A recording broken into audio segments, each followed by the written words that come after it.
Ladies and gentlemen, my name is Dennis Stark. I'm the current chairman of the board of directors of John Knox Village.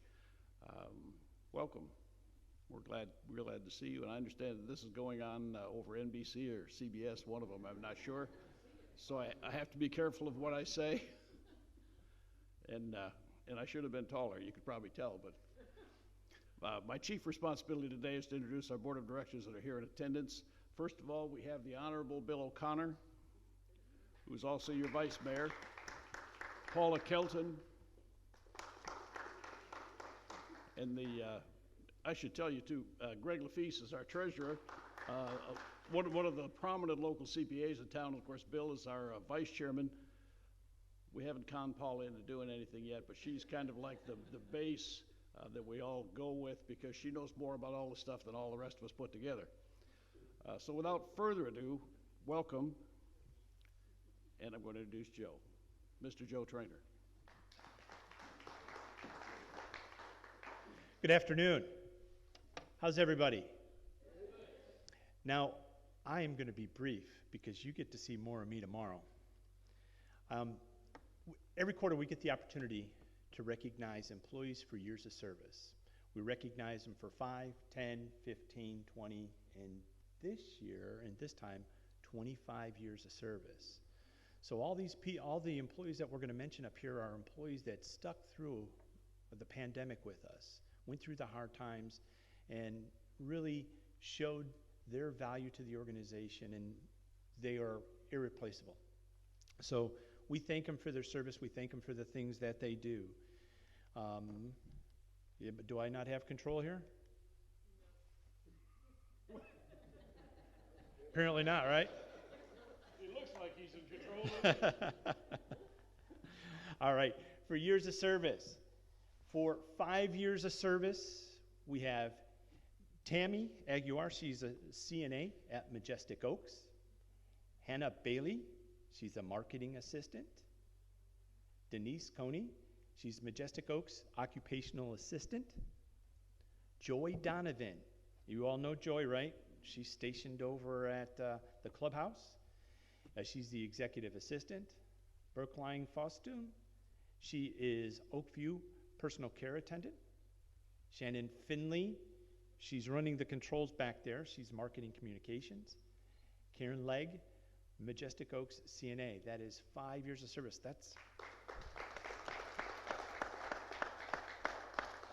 But wait, there's 2 more. Patricia Ralph, Oakview CNA, and Rachel Wright. She is Majestic Oaks occupational therapist. For 10 years of service, Maria Bazinski. She's a home health companion. And Carmen Zarita, she's Majestic Oaks CNA. See a kind of theme here, CNAs? 15 years of service. Willenine Cadet, Majestic Oaks CNA. Catherine Jacks, Majestic Oaks CNA. Lori Payne, laundry supervisor. She is the hidden gem down in laundry. Mary Sanchez, Majestic Oaks CNA. And Hannah Reyes, Majestic Oaks licensed practical nurse. That is 15 years of service. 20 years of service. Linda Henry, she's Majestic Oaks LPN supervisor. And Barbara Kirchhoff, Majestic Oaks registered nurse. That is 20 years of service.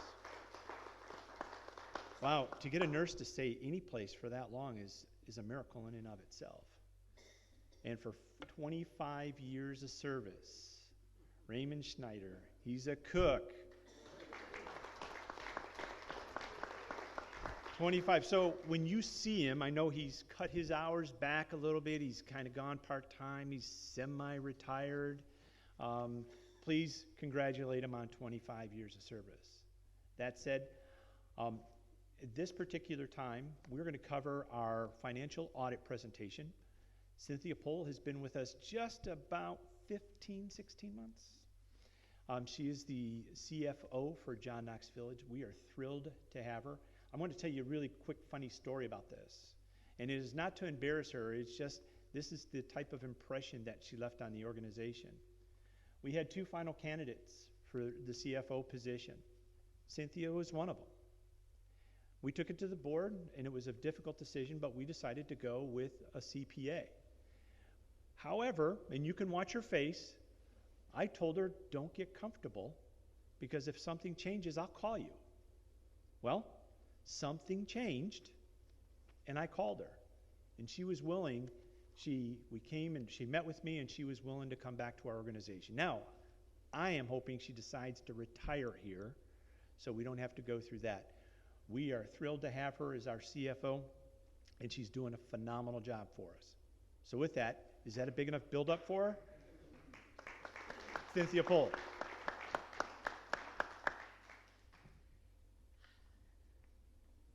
All right, let me get situated. I'm hoping I don't have to put my glasses on. We will see.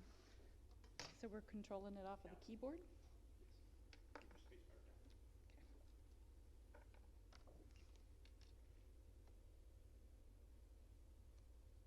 There we go. All right. Good afternoon again. I hope you all are still well after that very long time that Joe took up here already. Mine won't be quite as quick, but I promise it won't be an hour like it was for our resident council finance committee. So I'm here to go over just the highlights from our financial audit that was conducted by Clifton Larson Allen. CPAs, they completed it right around the near end of April of this year, has been presented to our board of directors and accepted. It has been presented to the resident council finance committee just last week, and so we're now giving it a general presentation to all the rest of the residents.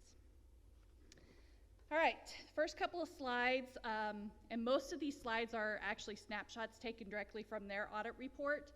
So to just go over a few highlights, our first couple of slides are the letter that the auditors prepare for the board of directors, giving them their independent auditor's report.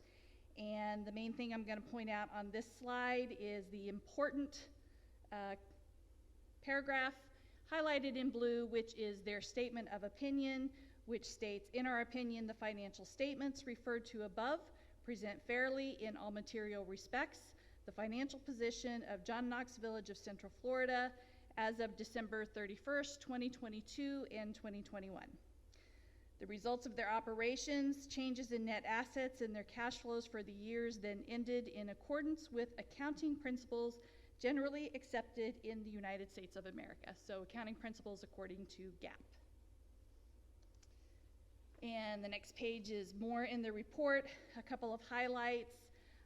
That they note that in performing their audit in accordance with GAAP, they exercise professional judgment, they identify and assess the risks of any material misstatements, they obtain an understanding of the internal controls relevant to the audit, they evaluate the appropriateness of the audit principles, and then when all is said and done, they are required to communicate to those with governance of JKV, which would be our board of directors. All right, the fun stuff, the numbers. Starting with the balance sheet. The assets portion of our balance sheet, our total assets year ending 2022 are at $186,436,277. Composing the assets, we have our current assets, which is cash and cash equivalents, and that essentially is what you would think of being the various bank accounts. Accounts receivable, which is going to be monies outstanding due to John Knox, almost entirely resident billing, which could be private pay independent, or from our assisted living, or from Majestic Oaks, and the insurances would be included in that. Prepaid expenses and other current assets. What prepaid expenses are a recognition of the large dollar items that you pay once a year or maybe a couple of times a year, but they actually apply to the whole year long. And a really good example of that is property taxes, right? You all remember probably when you owned your homes, you're paying your property taxes usually in November, but those property taxes cover for a whole year long. So we record the entire amount as an asset because we've prepaid that expense, and then as the year goes along, we actually allocate 1/12 of that expense to our financial statements of operation. So that's the type of things that are included in our prepaid assets. Assets limited to use, those are composed of two categories as of 2022. Our minimum liability reserve that we are required to keep for the Florida Office of Insurance Regulation, and that is a little over $9.2 million. And then we also have a special project reserve that was what was designated for the campus-wide roofing project, money set aside for that, and that was a little over $8.7 million. So those combined get us to our assets limited to use. Next, we have the investments. Again, just what it says, that's our investments out in the marketplace. The balance of the investments is always reflected at market value, not at book value. And you can see that from 2021 to 2022, in our very volatile year in the markets, we do have some decrease from 56 million down to 38 million. As we'll talk about later in the other part of the financials, most of that is unrealized gains, which means it's on paper only. We didn't really lose that money yet, but on paper, the value of the accounts changed. And also the investment accounts is where we drew some money to fund the Valencia Landing project. Property and equipment, this is all of our assets for building, equipment, land, etc., things like that. Year over year, it's gone up about $20 million, and the majority of that is due to the Valencia Landing project coming online. Our beneficial interest in the net assets of JKV Foundation. So because they are a related organization, we do have to recognize their value consolidated into the John Knox corporate books. So at this point in time of end of 2022, their value was a little over $6.8 million. And then the other assets, a little over $400,000, is mostly consistent of our 10% deposits that we have gathered and collected from potential new residents coming in, and the balance of a few expenses related to those sales that we also amortize on the books as well. Are we lost yet? All right. The next section of the balance sheet is for our liabilities and net assets. Our AP, which is accounts payable and accrued expenses, this is just a snapshot of essentially what has already been booked in our financial system that is waiting to be paid. Now, don't get nervous because it's a very big number. The majority of that very big number of 3.8 million is the amount that we have to keep on the books for the Valencia Landing project that is considered to be the retainage. So as the project goes along, there's always a little bit being held in retainage of what is monies due to them to be paid. We do have to book that as a liability because technically they've earned it, but you don't usually pay out the retainage until the end of the project. We have accrued employee compensation and benefits. So that is payroll and benefits, that is the value of that on the books at the end of the year. Refundable deposits, those are our 10% deposits that we have collected. Other deferred revenue, not big dollars, those are usually reimbursements that are outstanding for things such as upgrades that some of our residents do and things like that. It goes through our system, we pay the vendors, and then we collect the balance from the residents to pay for those. Refundable entrance fees and deferred revenue from entrance fees. So those kind of go together. That is the value of our entrance fees on our books at this given time. It is separated between refundable and deferred because the refundable entrance fees would be the amounts associated with any contracts that are still in a refundable portion of their time frame. So our contracts usually have a 4-year, what's the word I'm looking for? Step down in a portion that would be refundability. So that is the portion of those contracts that if on 12/31 there had to be refunds of the contracts, that would be the amount. The part in deferred has moved past that point, and we are just now waiting to recognize that revenue over an amortized amount of time that's based on the statistical life span of the residents. And then we have getting down into the net assets. Net assets is a culmination of 50 years from day one that is a roll forward every year between having, do you have profit, loss, profit, loss, profit, loss, and it rolls forward into the net assets that is built up within the company.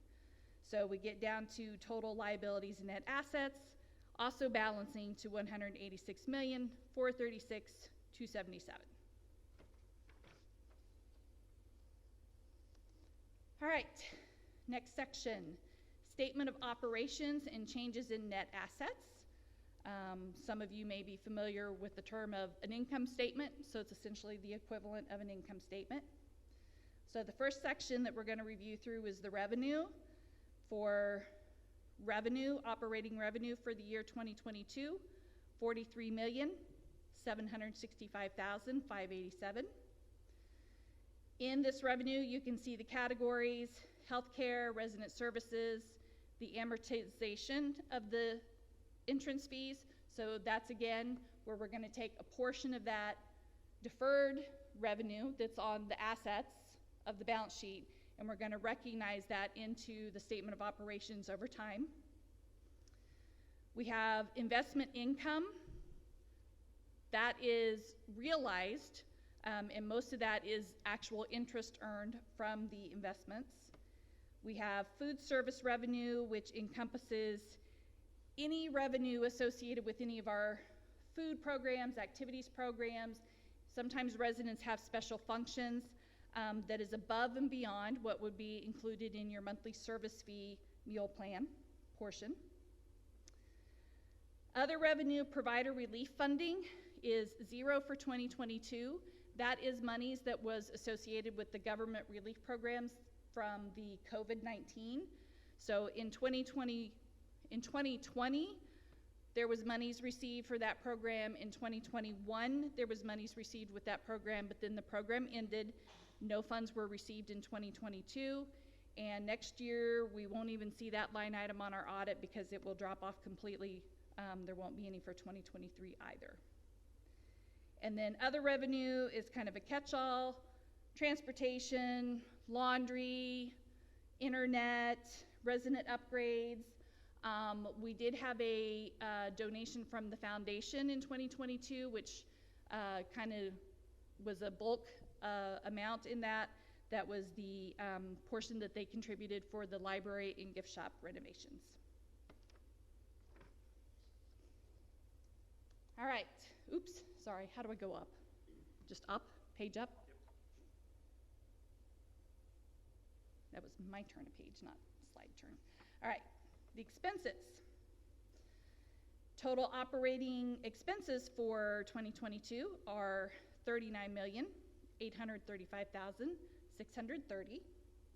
And in that, again, we see our various categories: healthcare services, which healthcare services, I didn't clarify before, is all things inclusive healthcare, not just Majestic Oaks. So it also includes assisted living, home health, pharmacy, physician's practice, outpatient rehab. All of those are considered healthcare services. Depreciation we have on here for that is the amortization of the expense when we purchase our assets over the lifetime. Depending on the asset, it's assigned a value of a useful life. It could be anywhere from 5 years for some smaller pieces of equipment. It could be 40 years for a Valencia clubhouse. So you take a portion of those expenses tied with that, and you recognize that in your expenses over multiple years. General and administrative, building and grounds, transportation, security. Those are various expenses for all those different departments that that would be designated to them specifically, and it encompasses anything from salaries, wages, supplies, repairs and maintenance, anything like that gets categorized in their appropriate departments. And then in 2022, we had emergency expenses. Those are tied specifically to expenses from Hurricanes Ian and Nicole. And that takes us to our operating income for the year 2022, which is a positive $3,929,957.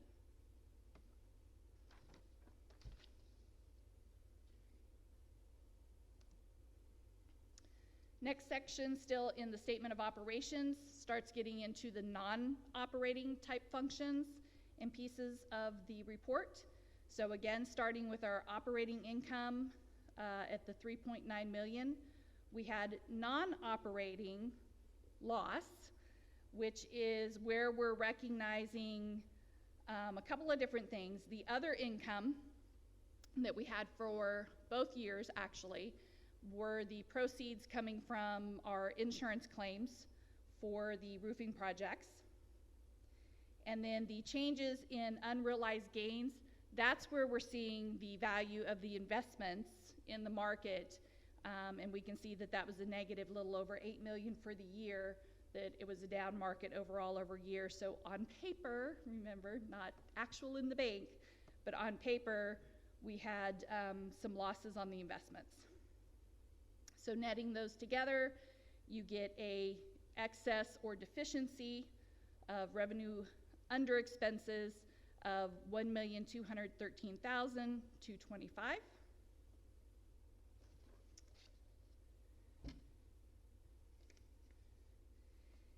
And then our last section, kind of going over the other changes in the net assets, are just some items where we've got a release of a designated donation that was for the Aquatic Center. So on the report, we show that it was released from the with donor restrictions and reclassed to without donor restrictions. That's that $531,000 that you see on there 2 times. One place it's coming in, one place it's going out. Again, we recognize the changes with the foundation. So the balance sheet recognized the assets of the foundation. On the statement of operations, we recognize their changes in the value of the assets. They also had market unrealized losses on their investments. So we've got 2 different line items. Partial of it was a loss in their without donor restrictions, and then they had a little bit of a pickup in their items that were with donor restrictions. And then we also have a contribution that was received by John Knox Village. It was an anonymous donation for a restricted purpose, so we recognize that on there as well.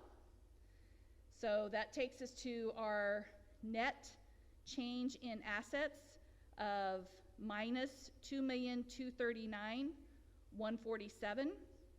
And then mathematically, for our change in our net assets, you take the beginning of the year number, which is your end of year number from 21, subtract your $2,239,000, and that takes your net assets to $124,411,957, which ties to the balance sheet.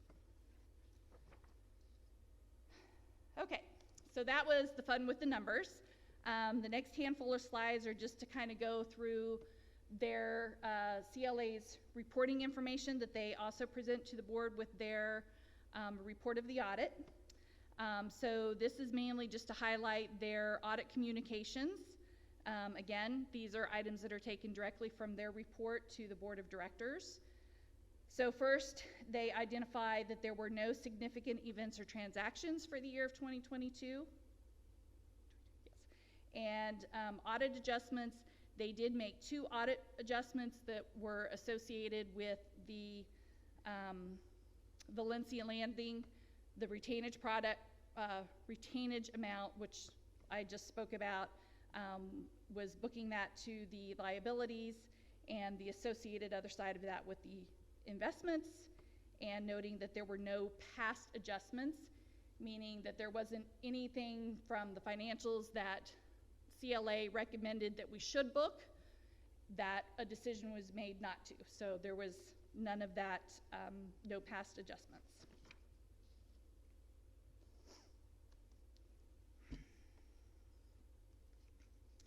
In their communications, they have responsibility to express an opinion on the financial statements with fair representation, to evaluate internal controls, and to communicate, again, significant matters to the appropriate parties, which would be the board of directors.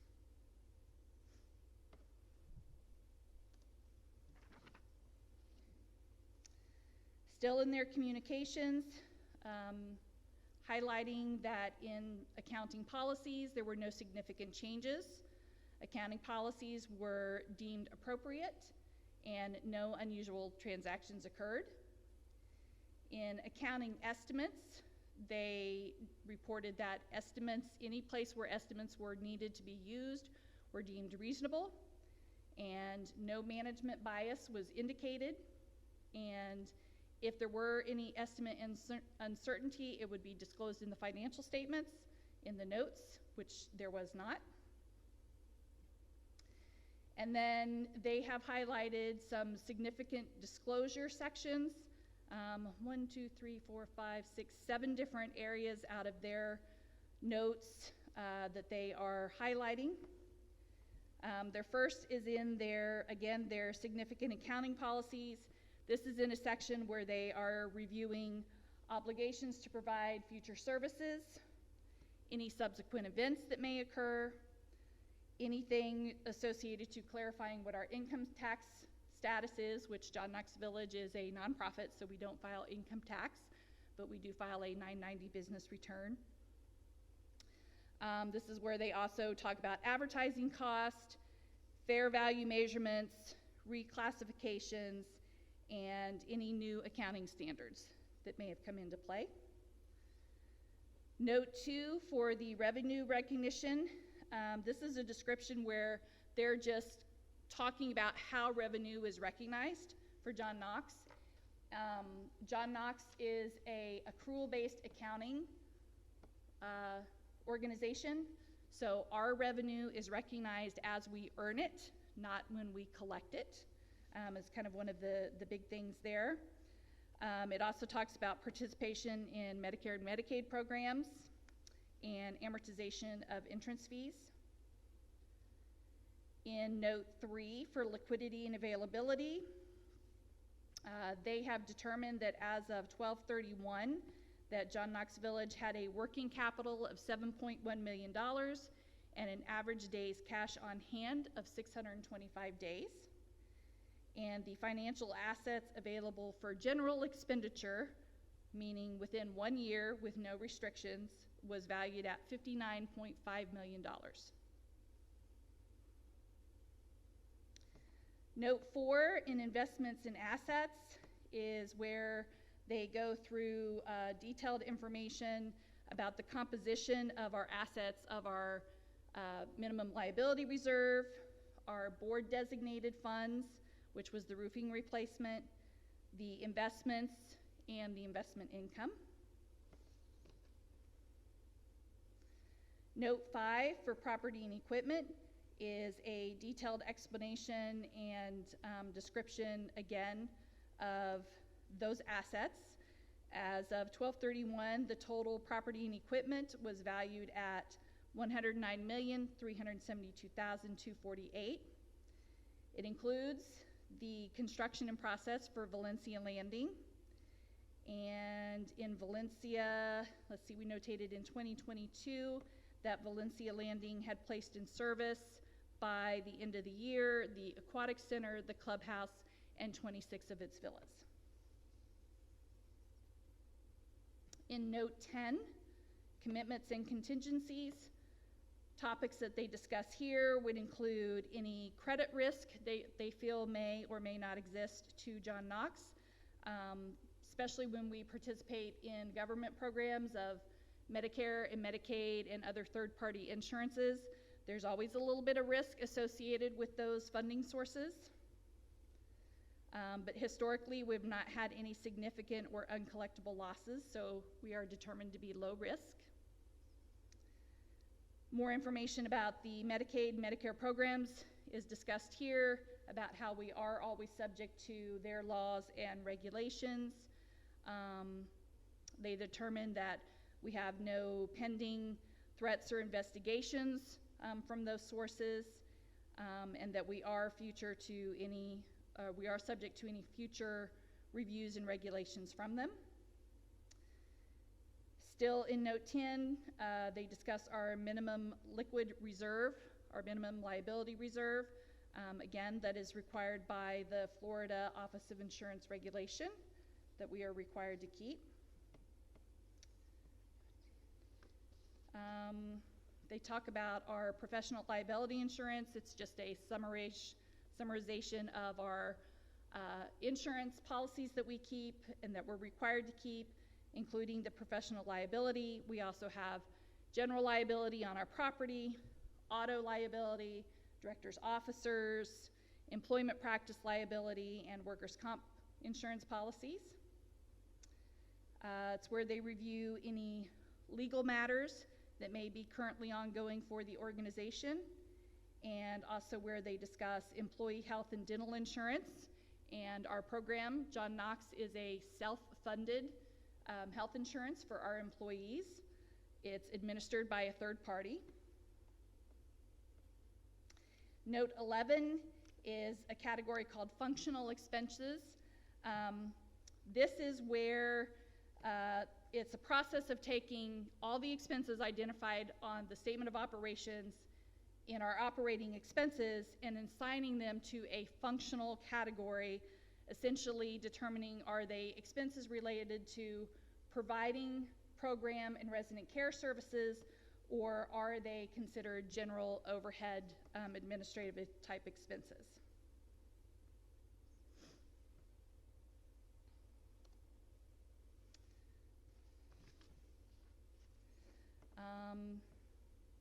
A few more highlights on their communications.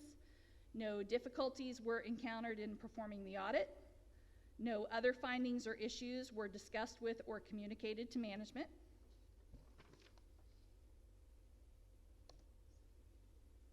And in their comments about internal controls, they talk about their responsibility to express an opinion and to what level their review of internal controls is conducted.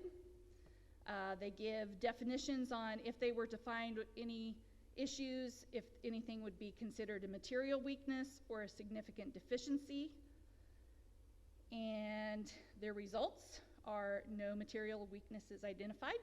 So they found no issues, no material weaknesses or significant deficiencies with our financial presentation. So that is 2022 audit presentation. Any questions? All right, no hands, we're done.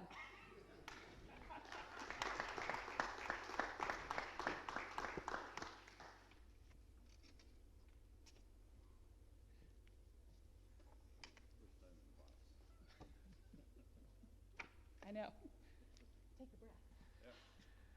All right, we want to thank you for coming. We want to thank you for extending your day from resident council presentations to ours. We will see you tomorrow, 9:30 sharp. All right, I expect to see you and more here. So have a great evening. Enjoy dinner. Thanks.